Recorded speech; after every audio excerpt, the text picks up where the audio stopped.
வரும் 16ஆம் தேதி வெள்ளிக்கிழமை வந்து தமிழ் சினிமாவில் ஒரு முக்கியமான ஒரு டேவா இருக்கும். ஏன் அப்படின்னாக்க, ஒரு 3 காமெடியர்கள் தமிழ் சினிமாவில் உச்சத்தில் இருந்த 3 காமெடி நடிகர்கள் சந்தானம், யோகி பாபு, சூரி. இந்த 3 பேரும் இப்போ வந்து லீட் கேரக்டர்ல ஹீரோ மாதிரி நடிக்க ஆரம்பிச்சிட்டாங்க. ஸோ இதில் வந்து யோகி பாபு மட்டும்தான் ஹீரோவாகவும் பண்ணுறாரு, காமெடியாகவும் நடிச்சிட்டு இருக்காரு. சூரி வந்து ஃபுல்லாகவே ஹீரோ ஓரியன்ட் சப்ஜெக்ட் மட்டும் தான் செலக்ட் பண்ண ஆரம்பிச்சிட்டாரு. அதே போல் வந்து சந்தானமும் கடந்த பல ஆண்டுகளாக ஹீரோவாக தான் நடிச்சிட்டு இருக்காரு.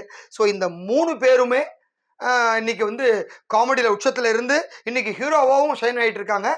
அவங்க ஹீரோவாக நடித்த படங்கள் வந்து ஒரே நாளில் ரிலீஸ் ஆகிறது தான் ஒரு ஸ்பெஷலான மேட்டரா இருக்கு. வரும் 16ஆம் தேதி அன்னைக்கு 3 படம் வருது, முக்கியமான 3 படம். அதாவது இந்த தில்லுக்கு துட்டு, அந்த டிடி வந்து ஃபர்ஸ்ட் பார்ட், செகண்ட் பார்ட், அப்புறம் டிடி ரிட்டர்ன்ஸ், அந்த 3 பார்ட்டுமே சூப்பர் டூப்பர் ஹிட்டு.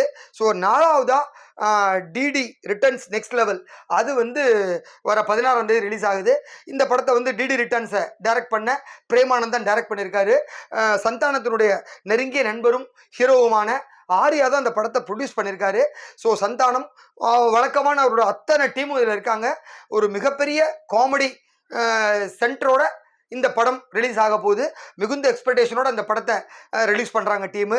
அடுத்து பார்த்தீங்கன்னா சூரி வந்து ஒரு 4 படம் பயங்கரமான ஹிட்டு கொடுத்துட்டாரு. ஸோ விடுதலை, கருடன், விடுதலை 2, அப்புறம் கொட்டுக்காளி, இந்த 4 படமே அவருக்கு மிகப்பெரிய பேரை வாங்கி கொடுத்த படமாக அமைஞ்சுது. ஸோ 5வதா மாமன் படம் ரிலீஸ் ஆக போகுது.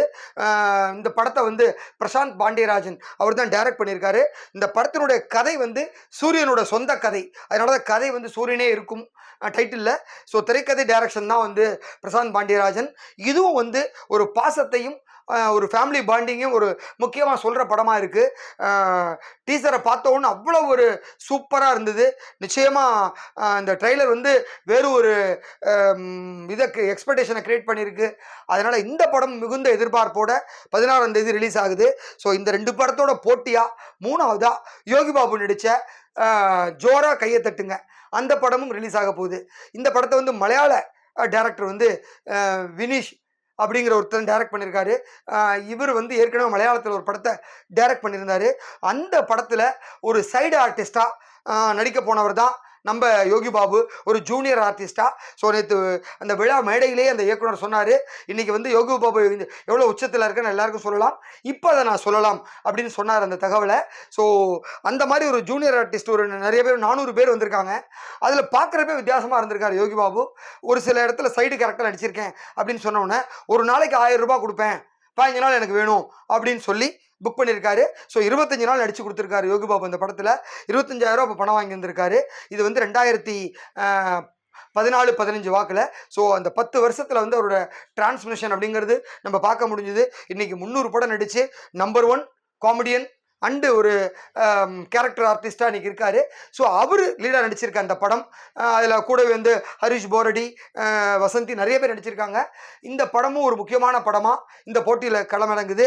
ஸோ இந்த கதையே ரொம்ப வித்தியாசமான ஒரு கதையாக இருக்குது.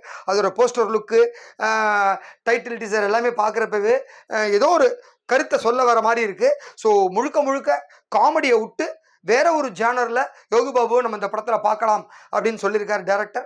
அது நிச்சயம் நடக்கும் அப்படின்னு எதிர்பார்க்கலாம். ஸோ இந்த 3 படமும் ஒரே நாளில், அதாவது 3 காமெடி ஆர்டிஸ்ட் இன்னைக்கு டாப்பில் இருக்காங்க. அவங்க 3 பேரும் களமிறங்க போகிறாங்க. இந்த 3 பேரில் யார் வெற்றி வாக சூற போகிறா, இல்லை 3 பேருமே ஜெயிக்க போகிறாங்களா, இல்லை 3 பேருக்கும் வெற்றி கிடைக்குமா அப்படிங்கிறதெல்லாம் அடுத்த வெள்ளிக்கிழமை தெரிஞ்சிடும்.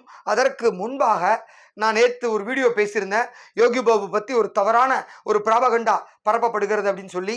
அந்த ஒரு விஷயத்தை நேற்றைய தினம் அந்த ஜோரா கையை தட்டுங்க அந்த ஆடியோ ரிலீஸ் ட்ரெய்லர் ரிலீஸ் ஃபங்க்ஷனில் யோகி பாபுவே பேசிட்டாரு.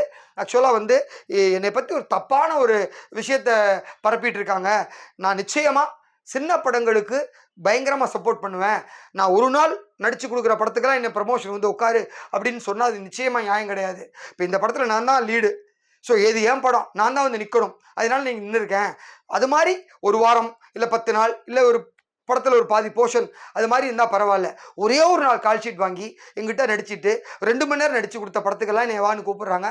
போஸ்டரில் என் படத்தை போட்டு வியாபாரம் பண்ணுறாங்க அப்படிங்கிறத மேடையில் அவரே ஓப்பனாக சொன்னார். இன்னமும் வந்து என்னை பற்றி பேசுகிறவங்களுக்கு நான் பதிலடி கொடுக்க போகிறதே கிடையாது. அந்த முருகன் கடவுள் பார்த்துக்குவார் அவங்கள அப்படின்னு தனக்கே உரிய ஸ்டைலில் சொல்லி முடிச்சாரு. எனக்கு வந்து தனஞ்சயன் ஒரு விஷயத்த சொன்னார் மேடையில். அதாவது நீங்கள் காமெடியாக நடிக்கிற படங்களை எவ்வளோ வேணால் வாங்கிக்கோங்க, இந்த மாதிரி லீடாக உங்களை ஹீரோவை வச்சு படம் எடுக்கிறவங்களுக்கு கொஞ்சம் கம்மி பண்ணிங்க அப்படின்னு சொன்னார். அதுக்கு மேடையிலே யோகி பாபு ஏந்து சொல்கிறப்ப நிச்சயமாக அவங்க கொடுக்குறத நான் வாங்கிக்கிறேன் சார், நானே ரேட்டு பேசலை, என் சம்பளத்தை இப்போ நானே ஃபிக்ஸ் பண்ணுறதில்ல, மார்க்கெட்டை பொறுத்து அவங்க தான் கொடுக்குறாங்க, அதை தான் வாங்கிக்கிறேன், எனக்கு கொடுக்குறேன்னு சொல்லிட்டு கொடுக்காதவங்க தான் ஜாஸ்தி, அது ஒரு பெரிய லிஸ்ட்டே இருக்குது, அந்த லிஸ்ட்டை வேணா தர நீங்கள் வசூல் பண்ணி கொடுங்க அப்படின்னு ஓப்பனாக சொல்லியிருக்காரு. ஸோ பல பேர் பல ஆயிரம் லட்சம் பணத்தை அவரை ஏமாத்திருக்காங்க. அதை ஓப்பனாக ஸ்டேஜில் சொன்னார்.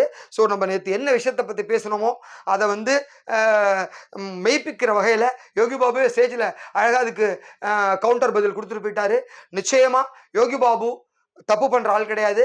இண்டஸ்ட்ரியில் எல்லாருக்கும் உதவக்கூடிய ஒரு நல்ல மனிதர், நல்ல நடிகர். அவர் எதிர்காலத்தில் எல்லாரும் அரவணைச்சு வச்சுக்கிட்டா இந்த தமிழ் சினிமாவுக்கு ஒரு நல்ல நடிகராக இருப்பார் அப்படிங்கிறது தெரியும். அதே போல் சூரி சூப்பரான வந்துட்டு இருக்கார் நடிகராக. ஸோ அவரோட பர்ஃபார்மன்ஸை ஒவ்வொரு படத்துக்கு படம் லெவல் ஏறிக்கிட்டே போகுது.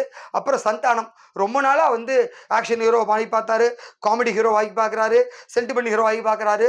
ஆனால் அவரோட சேஃப்டி ஜோன் கை கொடுக்குற ஒரு இடமா வந்து காமெடி ஜோன் தான் இருக்குது. அதிலே தன்னை நிலைநிறுத்திக்க பார்க்குறாரு. அப்படியா தான் அவரும் இந்த படத்தோட வராரு. ஸோ 3 பேர் படங்கள் எப்படி இருக்க போகுதுங்கிறத அடுத்த வெள்ளிக்கிழமை பார்த்துட்டு உங்க கூட பேசுகிறேன். நன்றி.